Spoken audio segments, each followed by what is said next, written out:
स्वाधीन प्रार्थी भाव मोहना निर्वाचन मंडली दंडासी खंडुआल प्रार्थीपत्र दाखल कले। गजपति जिला सदर महकुमा पारଳାଖେମୁଣ୍ଡି ଠାରେ जिलापाल कार्यालय पहुंची स्वाधीन प्रार्थी भाव निजर नामांकन पत्र दाखल करिसेंती। मुख्यतः तांकर मुद्दा चाषी समस्या नहीं प्रचार मैदान में लोकों पाखरे पहुंचाइबा, चाषी जमी को जल, चाषर उचित मूल्य, चाषी सुरक्षा भत्ता आदि विभिन्न प्रसंग रही। चलित थर कौन राजनैतिक दल नुहे, बर्तमान कृषक माने कृषकों समस्या विधानसभा उपस्थापित करेंगे बोली चाषी नेता रंजित पट्टनायक गणमाध्यम को सूचना देछंती।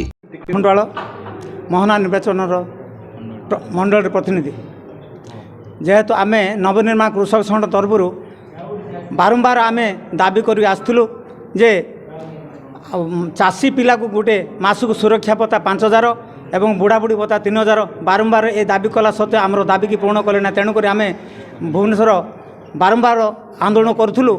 आमको सरकार आम सब अरेस्ट करते जितेबाला जीवु विधानसभा से आमको 144 द्वारा ये करके अरेस्ट करते। तेणुक आम निष्पत्ति नेलु जे असेवाक चाषी आम एकजुट होगा जे आम विधानसभा जावा एतर किसी ना आम बीजेडी बीजेएस कांग्रेस नई आम निजे चाषी सरकार गठन करूँ, चाषी सरकार निजे आम आईन करूँ से विषय को लेकिन आम आज नया पदक्षेप नहीं।